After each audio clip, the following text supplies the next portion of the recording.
So about 4 months ago, I made a review for my personal channel, Wavelengths, about the Miyoo Flip. It was a review of that device where I landed somewhere in the realm of I wouldn't recommend it to people. It's a device with great physical design, great hardware, and not enough software polish to really back it up.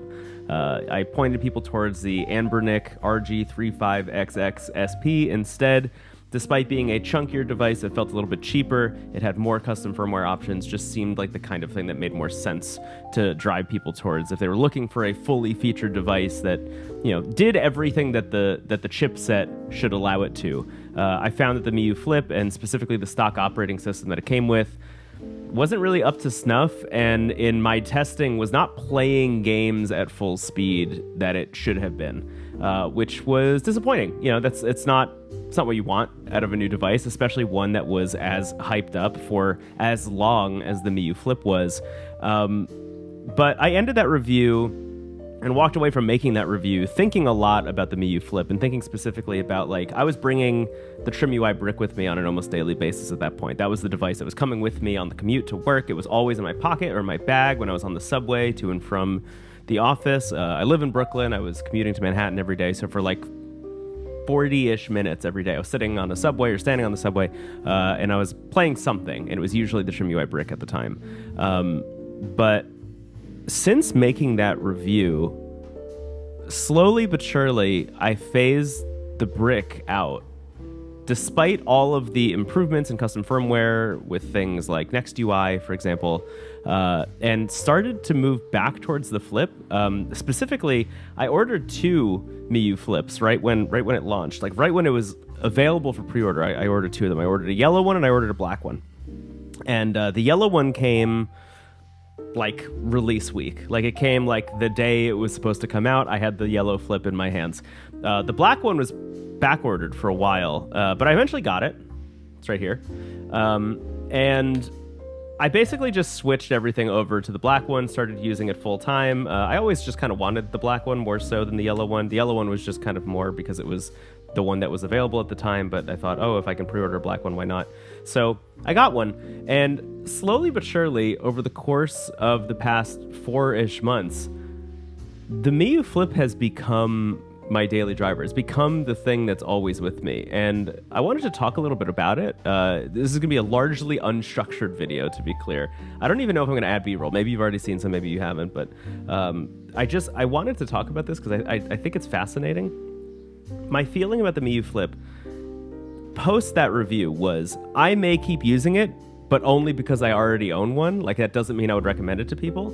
And now I'm in this weird place where I love it. I think it's a great device, but I also still am hesitant about recommending it to people, largely because we've now moved from the V1 version of the Miyoo Flip to the V2 version of the Miyoo Flip. In the V2 version, there are a lot of reports of the hinge cracking on the V2 version, specifically on the gray model, which I think is notable, because I remember the gray model having the most issues with the V1 as well. I think it's maybe just something about the plastic they're using for the gray model in particular that's not holding up to opening and closing it. But I will say this is the V1 black Miyoo Flip. I have used this almost every day, not even kidding, really almost every day for, I would say, about 3 months, somewhere in that vicinity. Opening, closing it over and over again. It's in my pocket, it's on the subway, it's with me all the time. I travel with it, etc. Totally fine. The hinge is totally fine. I've had no problems with it whatsoever. The build quality is still amazing. The buttons still feel great. The analog sticks are weird, but what are you going to do? They're serviceable for the games that use it. I'm not really playing a lot of games that use the analog sticks, if I'm being honest. If I'm going to play a game with an analog stick, I'm probably going to use another device. And the shoulder buttons are great. All in all, still a great device. But also, it's a little bit hard to recommend for all of the reasons that it was still hard to recommend before. And it's worth mentioning, a lot of that review, just to recap, was framed around the idea that Miyoo was launching this device that had some questionable software problems, and then also some increased hardware problems with the hinge breaking. And then was also, I think, by sending it to custom firmware developers before launch, acknowledging the fact that the software wasn't up to snuff, and then asking those developers to like fix it for them. And those developers are not seeing a dime of the increased sales that Miyoo would be getting if they fixed the Flip device. It's the people who are making custom firmware are enthusiasts for the most part. Some of them have donation pages, like MooOS, for example, over on the Anbernix side. Like MooOS, you can go support that developer. That's awesome, or that team specifically. But like the fact that Miyoo was sending this out in advance implied that they knew that the software wasn't really all the way there. So when making that review, was basically like, there are two options right now for software. There's MinUI, which has kind of been my go-to, I would say, for devices that are of this size and of this power. And then there was also Gamma OS, which added Android and Daigisho as the front end for Android, which also brought with it like Bluetooth support if you wanted to use a Bluetooth controller. Like there were a lot of great additions with Gamma OS. And then I believe for a time there was also Rocknix, which then got axed because it was bricking devices. And there's still a build floating around if you want to experiment with it, but just be aware you might brick your device. But all of the other custom firmware that I mentioned in that review, being like, Onion OS, that team has mentioned that they have a Miyoo Flip. They've had one since before launch. That has not materialized. MooOS, same thing. That has not materialized. Even Spruce, at least at the time of this recording, I should mention this. At least at the time of this recording, there's not an official version of Spruce that's out on the Miyoo Flip. There will be one, as far as I'm aware. Literally, like, I think 3 days ago or something, they added a nightly build of Spruce OS that included Miyoo Flip support. So it's coming soon, and maybe that'll change the ballgame. That'll change the calculus for some people, but I don't really know. For me, personally, and this is where I need to talk about, like, literally my own specific feelings about the Miyoo Flip. For me, personally, I care a lot about portability. It's a thing I talk about on NPC all the time. I care a lot about portability, and it's really hard to beat the portability of this device, especially against everything else I use.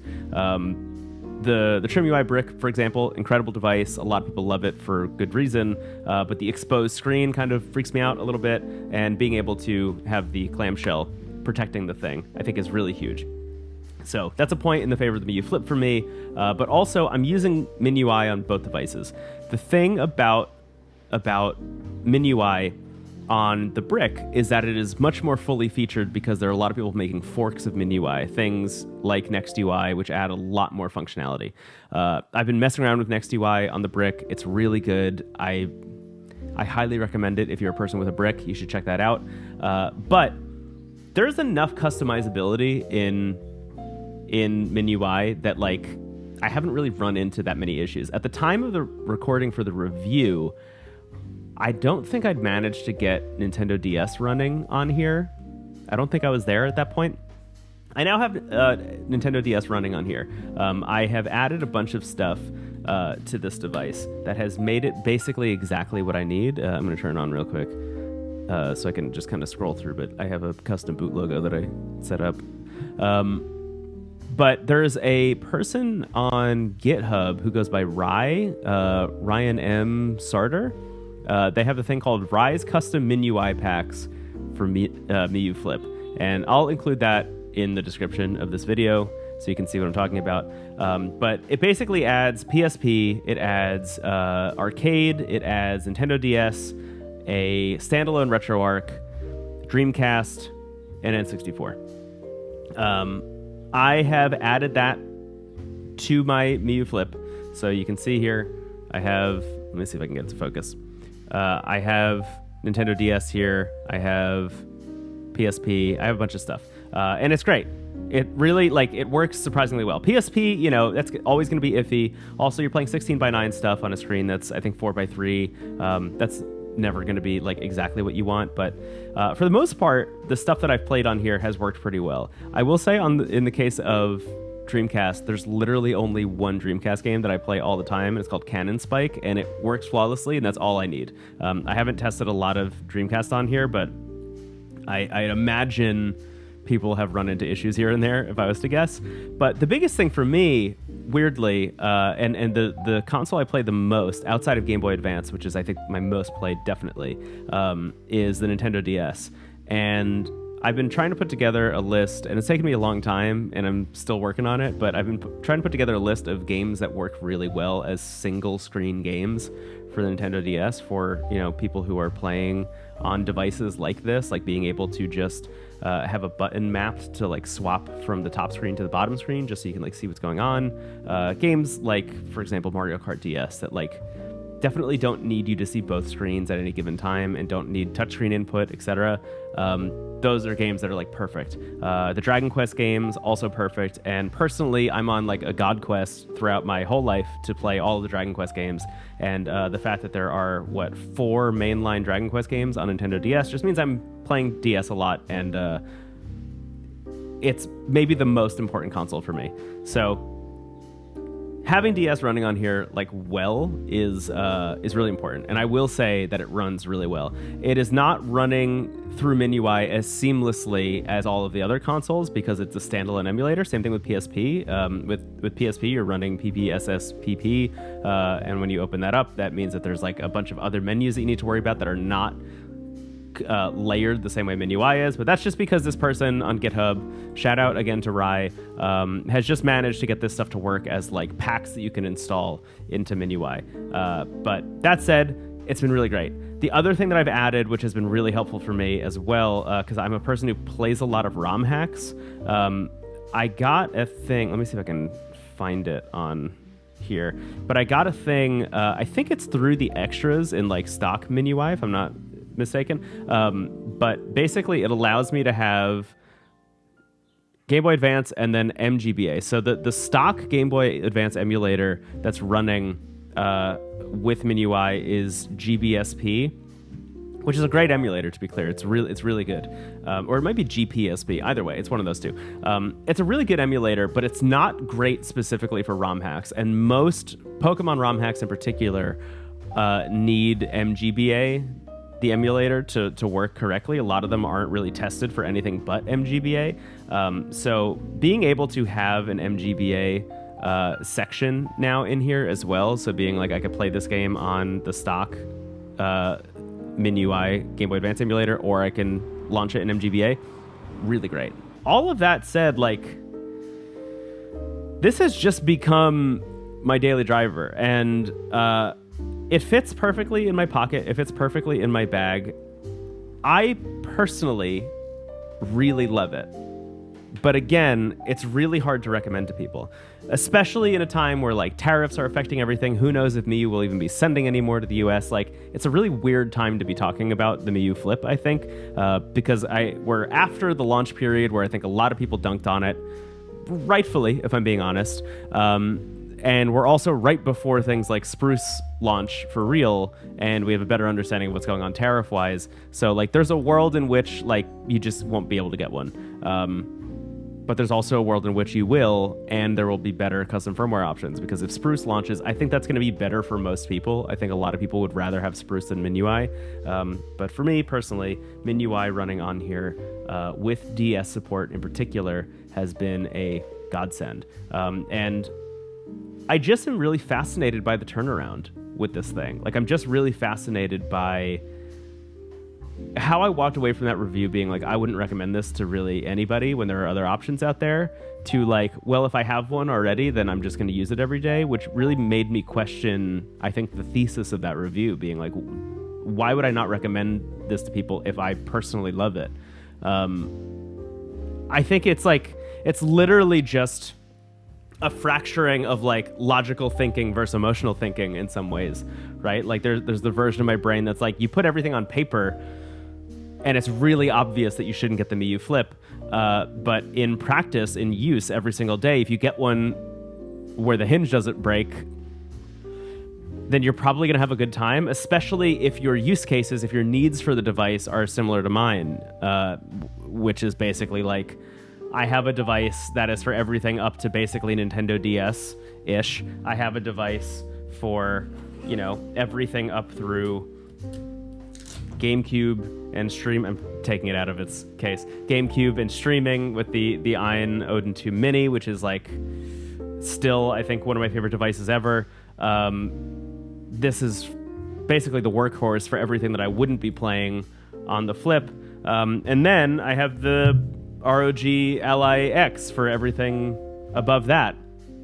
And I think what's interesting is, like, I'm going to Japan for 2 months, starting in under 48 hours. Like, my flight is under 48 hours from the time of this recording.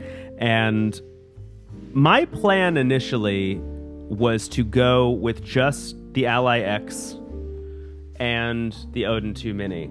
That was my plan. And that would have been enough, realistically, because also, it's worth mentioning, every game that's on here on this SD card is also on the SD card that's in this. So, like, technically the same games are on both of these. But I'm just thinking to myself, like, you know, I'm going to be in Tokyo for a month. Like, I got an apartment in Tokyo. I'm going to be there for 1 straight month. And when I leave the house here in New York, this does not leave the house with me, usually, ever. This always does. And if I'm going to be, like, living in Tokyo for a month, traveling around, riding the subway, going to cafes, working from co-working space, like, there's a lot of traveling around that city that I'm going to be doing. Suddenly bringing the Miyoo Flip with me goes from, like, why would I do that, to of course I should do that, because the bag that I carry with me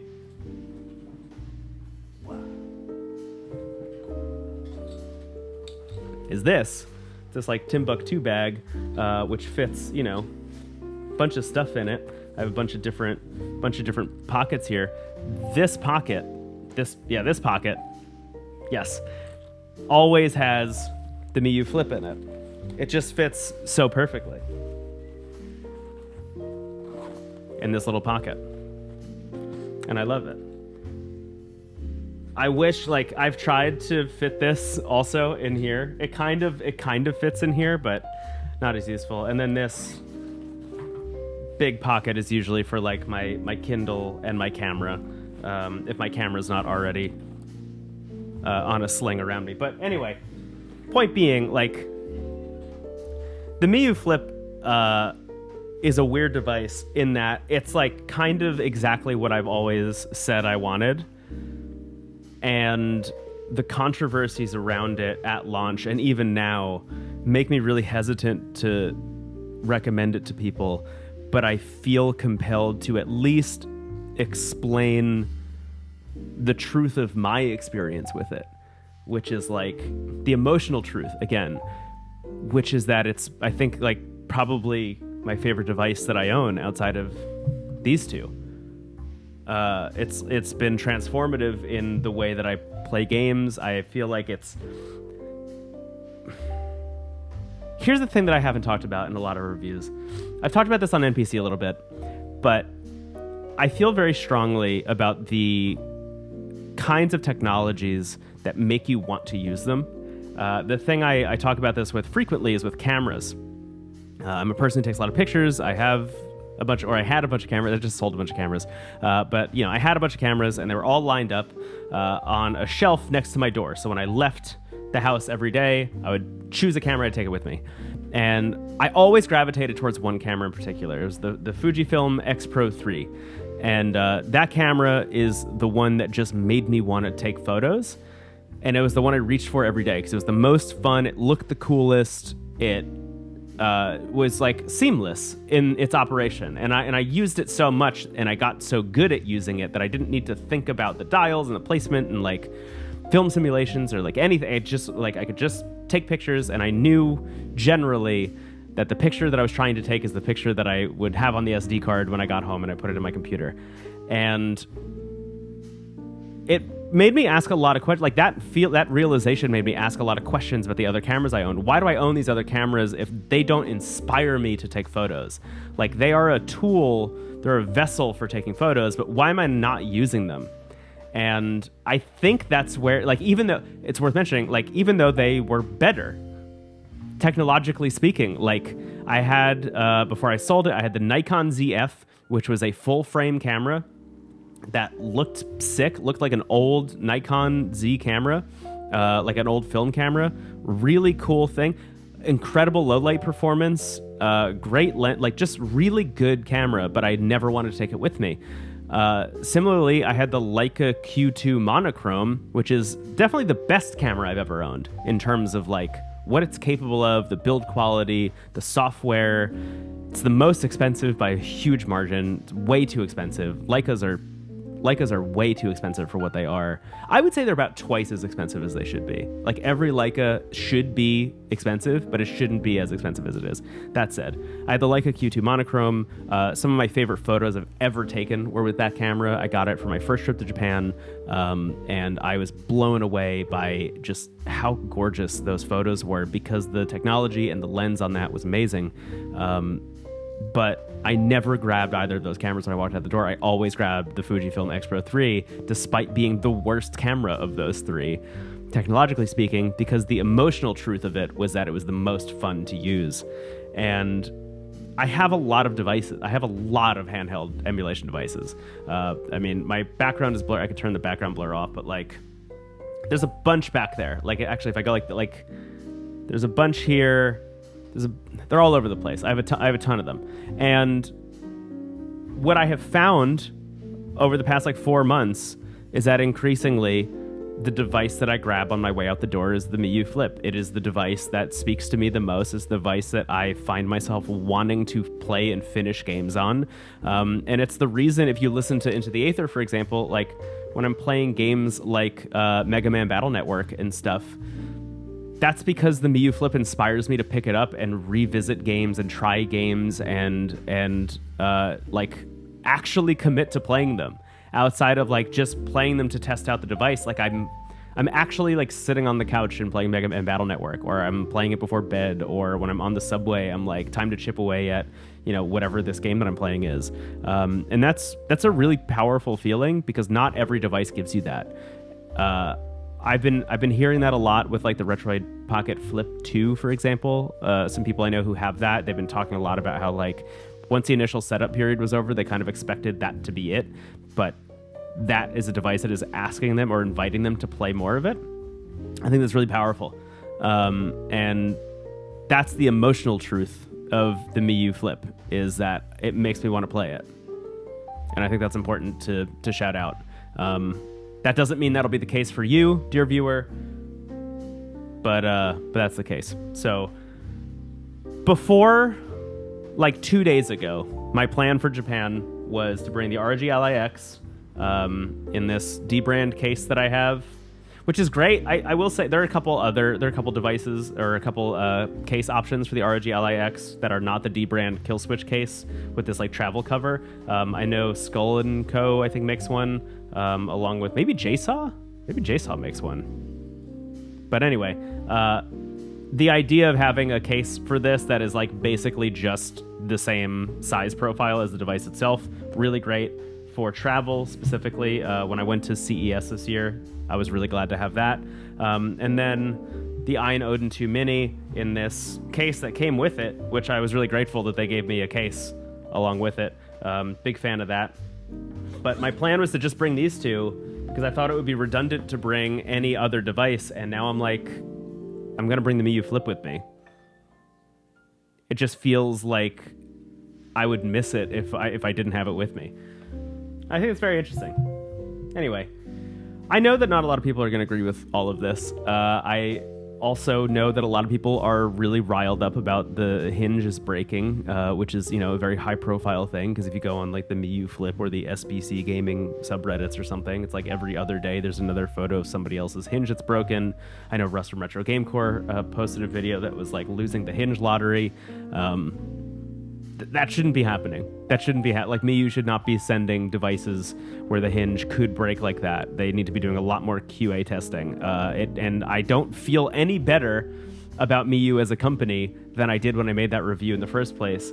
But again, it's worth noting the dissonance between my own logical feelings about the device and the emotional feeling of using it. Those are two different things, and I guess that's just what I wanted to express. Anyway, that's it. I'm going to go to Japan now. maybe the next time you see me on this channel or elsewhere, I'll be there. I hope you have a good one, everybody. Thank you for being here. Maybe consider subscribing to the channel and listening to the podcast. We have a podcast every week. Check that out too. Yeah, I'll catch you later. Bye-bye.